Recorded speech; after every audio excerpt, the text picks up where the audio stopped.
Well, hello and welcome to our class in Conflict and Mediation. I'm Dr. Jerome Mahaffey. You can call me whatever you like, Dr. Jerome, Dr. J, Dr. Mahaffey, Jerome. I'm sure you could think of a few names now and then. It really doesn't matter to me. I'm not a formal kind of person. Perhaps having videos for an online class is a bit unusual. I know a lot of my colleagues don't do that. I wish they would.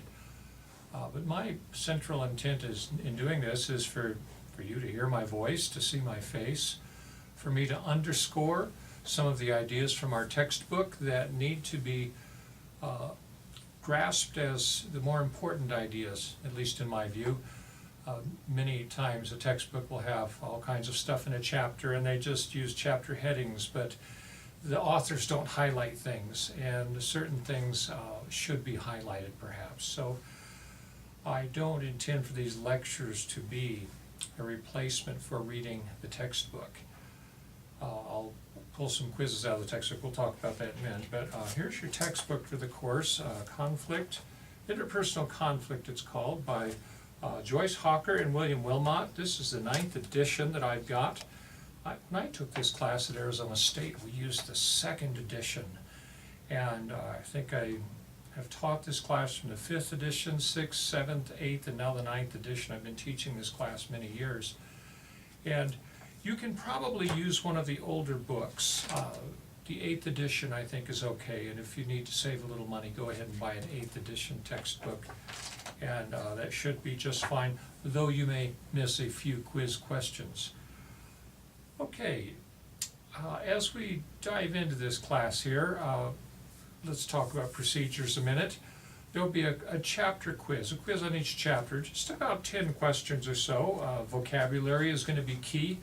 You see, when you understand the vocabulary of a field of study, you are halfway to mastering it. When you can't talk about it intelligently, you can't think about it, you cannot grasp the concepts. So learning key terms and perhaps a lot of new words is important in understanding any discipline, and conflict and mediation no less so. So we'll have chapter quizzes. We'll have some discussion forums, and I think I'm scheduling just 3 of those. I've cut back a little bit, but I'd like some intelligent discussion, not just, oh, I need to check this off my list. I better read a few questions here that Mahaffey's asking and throw a couple of BS answers up there to satisfy him so I can get some credit. I'd like you to show me that you thought about the issues we're discussing that week, and tell stories. I mean, that's what makes these discussions interesting, is especially in a class like this where we have stories about conflict. Isn't that what all stories are about? Without conflict, you don't have a story, really. Movies, books, they all center around conflict of some sort. It is just part of the human condition, and we tune into conflict stories very quickly, and they stick in our memory a long time. But if we can hear stories from 30 students here in this class, that really expands our own experience. So we all have our own stories, but we want to hear everybody else's. We find out we're not weird, we're not strange, we're not unusual, that if I have a tendency to avoid conflict, that I'm not alone. Actually, probably over half the people out there tend to avoid conflict, and there are ways to get around that I hope you learn in this class. But you're not alone in how you deal with conflict, and you're not alone in not dealing with it well, and we will hear about that from each other. The guts of this class will be 4 essays that you write for me. This is an online class, so I can't give you a big long test and know that you're not cheating somehow and reading in the book. My quizzes, I hope you read the chapter, you'll do well in the quizzes. But with the essays, I want you to really show me a mastery of the concepts we're talking about this week. Writing things down, writing them out, engages a different segment of your brain up here, and really creates learning in a way that just talking and listening doesn't do. Writing solidifies things, and when you can write about something, you can talk about it, you can think about it. Cicero told us that the pen is more eloquent than the tongue, And it is so true. Once you can write out ideas, you can talk about them coherently and even perhaps a little eloquently. All right, I showed you the textbook already. A little about myself here. I am a rhetorician. I study the art of rhetoric, which is persuasion, essentially.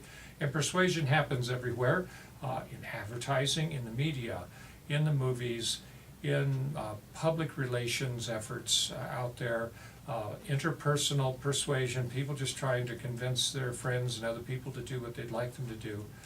Essentially, to be human is to be persuading others all the time. To be, even if you don't think you are, you're probably trying to, you're making small rhetorical moves to let people know you're a nice person, or you really don't want to be approached. We just can't help but being persuasive in some way. We all tend to influence other people, to influence their thinking, sometimes in large ways, and if you're someone who does it in small ways, you may not even recognize it in yourself, but we can pick it out there. I study these kind of things, particularly the rhetoric that created the United States of America in the Revolutionary period. I want to understand what took British citizens, Belgians, Germans, you name it, they all came over from Europe, settled here, and how did these people from different families and different cultures, within literally one generation, how were they transformed into we the people? That's very interesting to me, and I've spent the last 15 years or so studying that, writing some books about these issues. I am a writer. I have written 2 public or academic books, not textbooks, but these are just bringing a thesis forward and arguing for it. I've got a couple or 3 more up here in my brain I'd like to write and put out there before my career is over. I write for a blog. I have been the past 6 months or so, an economics blog. I'm very interested in economics, the economy, politics. That's the rhetorical side of me, because politics runs this country and money runs politics, and I want to understand how money works, and that helps me to understand what shapes our civilization and our society. I used to be an electrician before I became a teacher. I'm jumping ahead of my notes here, but I worked in the construction industry for about 12 years and then went back to college for 3 years and then back into construction for a year and then off to graduate school, and I worked in construction during the summers throughout graduate school until I became a professor. I, as I mentioned, went to Arizona State University and earned my Bachelor of Science with a minor in sociology at ASU. From there, I went to Syracuse University to study communication, and my major at ASU was communication also. My major at Syracuse was communication, and that's where I discovered rhetoric and found out what that was and realized that every rhetoric class I ever took, I got an A in.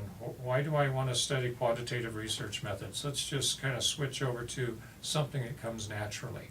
So I made that switch at Syracuse, and then went to the University of Memphis and studied rhetoric with one of the top rhetoricians in the world, John Angus Campbell. Yeah, nobody has heard of him.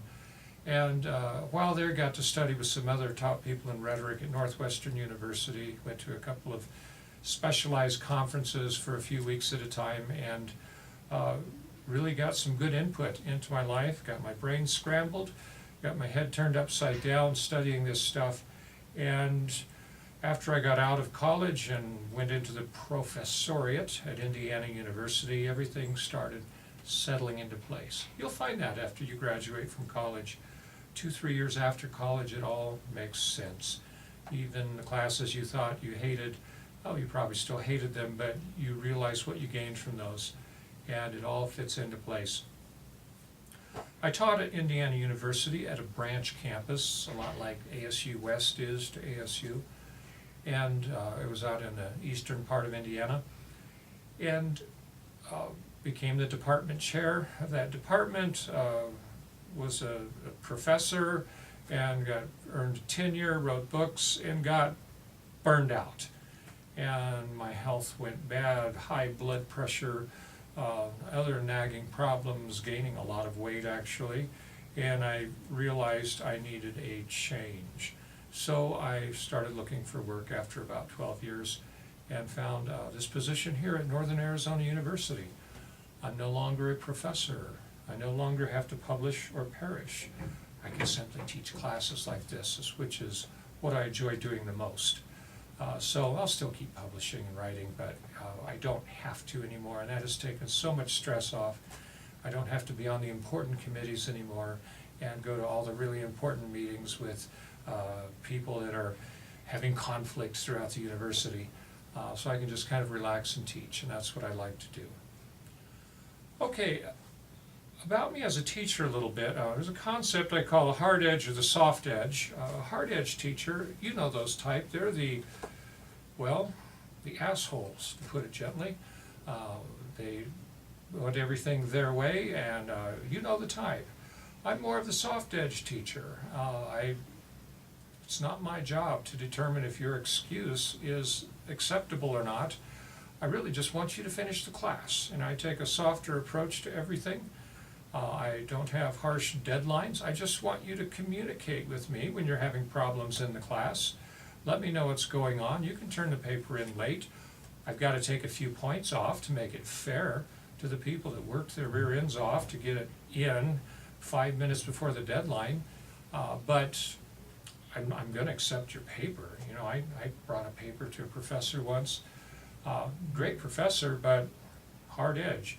And I took that paper in. I didn't have it in class at 2 o'clock. We got out of class at 3:30. I rushed over to the computer lab. I printed it and took it to him at 3:40, 10 minutes after class was over, and he marked it down to a B right off the top. And I thought, I just forgot to print my paper for you. And that little story stuck with me. So I don't want to be that kind of teacher. I'll take a few points off, and typically if you have your stuff in Sunday nights, that's the deadline for everything, Sunday nights of the week that we're working on that unit or that module. And you know, if I see you stayed up till 3 in the morning, I'm not going to count you as late. Sometime on Monday about 10, 11, 12 o'clock, I know that you've been working on it again the next morning, and that's when I'll probably take off 5 points, 5%. If it comes in a week late, it'll be 10% off, and that's as bad as it gets. When I grade your essays, I talk to you. I read through it, I highlight it, highlight things I want to talk about, then I turn on a voice recorder and I talk to you. The voice recorder is online, cloud software, and I just send you a URL link. You copy and paste that link into a new browser window and press listen or play. I think it says listen, and you can hear my comments on your paper as I read through and talk about the things I've highlighted. I find that I can talk about a lot more in 5 minutes that way than I could write in 20 minutes. So I hope you appreciate that. It takes me actually less time to grade papers than if I just simply wrote out all my comments, sent them. It's faster for me, and I give you a lot more content on your grading. I will try to help you learn to be a better writer in this class. That's one of the objectives of this course, in addition to the objectives of just learning about conflict and mediation. I want you to learn to write. Educated people have to be able to write proposals, reports, persuasive documents to try to get what you want in business, or just a letter to a friend that you've been on the outs with for a while. We have to learn how to write. So I help you do that as much as I can. We have writing lessons built into the class that you'll see as we go through here. I am building this class as we go through it. So if you want to work ahead, email me for something to do, and I'll try to do that for you. But I've got a very busy year this year, and I am building this as we go. Okay, so I want you to complete the class, bottom line, and I'll do everything to help you do that, but you still have to do the work. But keep in mind, when you get down towards the end of the class, be practical here. You want an A, right? Yeah, everybody wants an A. But you've been busy, and you've had another class over in the math department that took 20 hours a week out of your schedule. Yeah, that was unfair, but these math teachers and other science programs figure they get to dominate your time. Well, you didn't have as much time for your other classes, and this is one where you got behind. you know, if you are unable to turn in one of the 4 essays, that's not gonna kill your grade in the class. You won't get an A, but you'll probably get a B or a C.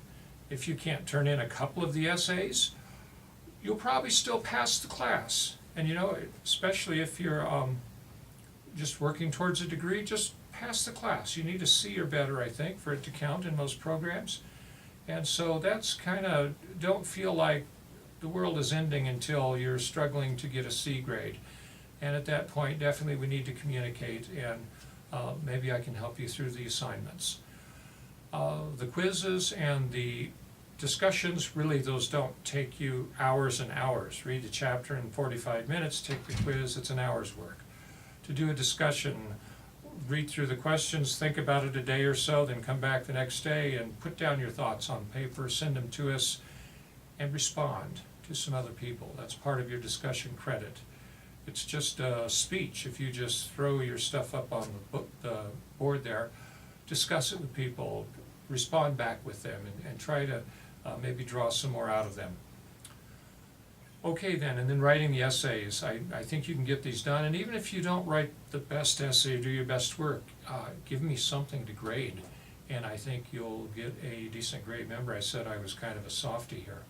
So I don't like to give bad grades on an essay, especially when I see that you understand the main concepts from the course.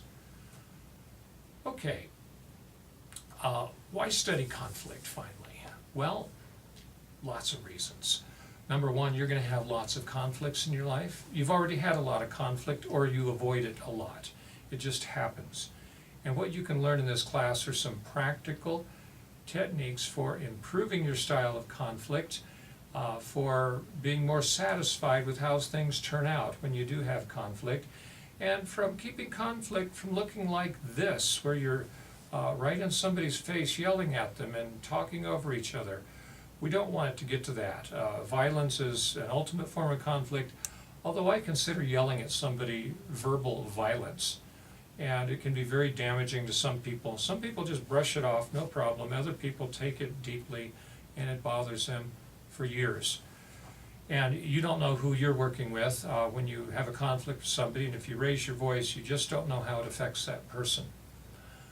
You can't eliminate all conflict from your life, and you probably don't want to. Conflict is a good thing. We solve problems and we strengthen relationships through conflict. You're not going to be satisfied with the outcome of every conflict. But right now, if you're not satisfied with conflict 50% of the time, 60% of the time, I think through a class like this, you can raise that satisfaction of the level up to where 4 out of 5 conflicts that you have, you're reasonably satisfied with how things turned out.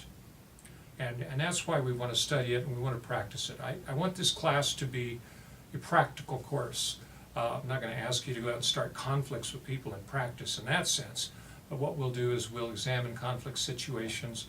I think you'll have plenty of things to write about from your own past of how you might have wanted to handle something, and you may have a conflict going on right now that you can write about, and you know, they come in all sizes too, sizes and shapes. So I'm sure we'll have plenty of practical applications for what we learn in the class. And I want this to be more about learning how to get better at this rather than learning what the research says about conflict, and maybe if you memorize it someday, you'll be a little bit better at managing conflict. I want you to leave this class with some practical skills. Okay, I'll be quiet for now, and I'll try to keep these little talks down to about 20 minutes or so they don't take up your whole evening when you sit down to watch them.